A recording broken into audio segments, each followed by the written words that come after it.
Well, aloha! Hi guys, how are you? Welcome to this week's video. Today we are talking about happiness. So as some of you guys may know, right now I'm in the aloha state of Hawaii. Oahu, actually, to be more precise. But I'm staying in Waikiki and I have been for the last 6 days. Really? Beeping up that truck now? Just gonna back it up. So I know what you're probably thinking. Why would I fly all the way to Hawaii by myself for 6 days to do soul searching, and what am I searching for? Well, that was exactly it. I didn't know what I was searching for. I just felt like something inside of me was missing. And what that something was an inner happiness. A self-love, if you will. For the last 2.5 years, I've been struggling with depression. Creating films and making art really helps me with that because it's a self-expression. But still something didn't feel right. And I'm very happy to say that on my last day in Hawaii, I feel reborn and I feel that I have turned everything around and I figured myself out. So I wanted to share with you guys some of the steps I took to figure out my own inner happiness. And maybe you can incorporate it into your own life. I feel so much better, guys. Like I can't even explain. Like I feel reborn, I feel renewed, I feel so ready to go home and make new videos. I feel so ready to tackle life and just be the best version of myself I can be. So here today, I'm going to give you 10 steps to achieving happiness and love within yourself. So these are just some of the things that I figured out on the trip. I'm not a scientist, I'm not a doctor, but they really helped me and I feel like they could probably help you as well. So step number 1 to finding your inner happiness is first choosing to be happy. You telling yourself it may not be easy, it may not be fun, but I want to go down this road and I want to see if I can become the best version of myself I can be. You're choosing to change your life. Step number 2 is owning yourself. And that means all of your flaws, all of your gifts, everything about you. You are the best version of yourself there will ever be. So there's nothing wrong with you. You are you and you are beautiful. So step number 3 is set aside time for self-reflection. I mean set aside a time where you can look at your life and look at yourself and just reflect on it. Not necessarily make any thoughts or comments on it, but just to reflect on it and observe. If you're not willing to look deep down inside yourself and find your worst nightmares and greatest fears and biggest goals, then how can you ever expect to find them? When you already have them, you just choose not to look at them. So step number 4 is a big one in my life, and that's don't hold grudges and don't keep skeletons in your closet. And what I mean by that is, if someone upset you and you care about having a relationship with that person, you should go talk to them and get to the bottom of it. And sometimes that's not easy because some people aren't good about talking with their emotions. But as long as you can forgive, it doesn't matter if the other person forgives because you have peace in your heart. Also, don't try to hold secrets from yourself. You will always know. And if you don't consciously know, your brain knows. And lying to yourself will create a really bad miscommunication in your own head. You gotta be honest with yourself. You gotta be brutally, right up front honest and confront everything about yourself. That way nothing can be held against you. Step number 5 is treat your body as if you are already happy. Whenever we're sad or depressed, we tend to not go out and exercise and not socialize with friends, and we eat all the junky food that we can find, the comfort food. But that's gonna keep us feeling sad because that comfort food reminds us that we're covering something up. So if you wanna be happy, go out, have friends, go for a walk, or go to the beach. Do something fun for just yourself. And your mind is your temple.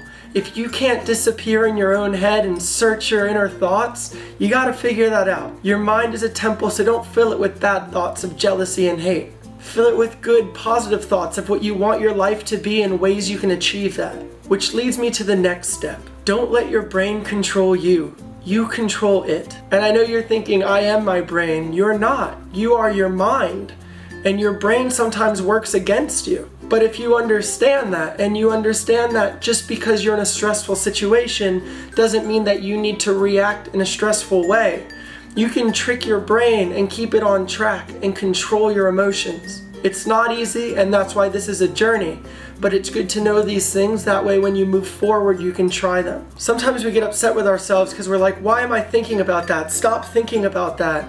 That's only gonna make you think about it more. Acknowledge the fact that you're thinking about it, figure out why you're thinking about it, and then try to resolve that issue so it can go away. Step number 7 is be compassionate. And that goes for all people. If you're in line and there's a grouchy guy in front of you, don't meet his grouchiness with anger and hate. Understand that, maybe he is going through a really hard time as well. And you can be the shining light in his life that brings him out of it. We all have a tendency to look at ourselves and figure out everything that's wrong in our own lives without realizing that everyone does that and everyone has their problems. So being compassionate towards others not only helps us with our own issues, but it helps make other people's lives better, which, if you're a good person, will make you feel better. We all want to see other people happy. We want to see ourselves happy. So maybe one day someone will return the favor. Step number 8 is one I struggle with a lot, and it's set realistic goals. Of course, we all want to be movie stars or astronauts or doctors that save the world, and that's great. In good time, with good practice, dedication, and heart, we can get there. But don't expect it tomorrow. Understand the process of what you're trying to accomplish and set appropriate goals so that you can accomplish them and you can be reinvigorated and you can move forward and you can keep command and control of your own life. Step number 9 is a really big one, especially in today's age of social media.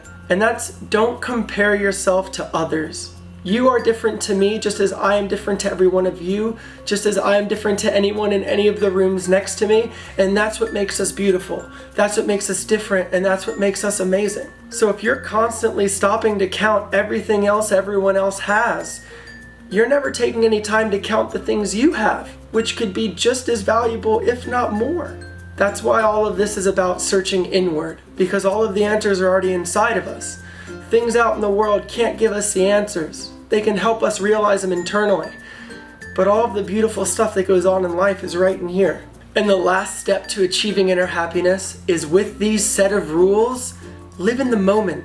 You can learn all you can about achieving inner happiness and being the best person you can be, but until you surrender to life and start living in the moment, you can't ever start to move forward. It would be like a football player who spends all of his time practicing and never actually plays in a game. He spent all that time doing all the groundwork and all the fundamentals, but he never trusted himself enough to let go and play the game. So if you enjoyed this, please make sure to give it a thumbs up, and I will keep you guys up to date on my spiritual inward journey in the future, and we can keep adding to these steps. Also, if there's any steps that you guys use for inner happiness, please leave them down below in comments. But if you guys also want to follow me on my other social medias where I'm always kind of spouting out all of this knowledge and stuff that I learn, please feel free to. All the links are down below. The main ones I've been using are Frankly Chat for Q&As, Twitter for my thoughts and quotes, and then Instagram for pictures of my vacation and life. But I really want to thank all of the amazing viewers in Hawaii who have tracked me down and found me and taken pictures and given me beautiful gifts and food.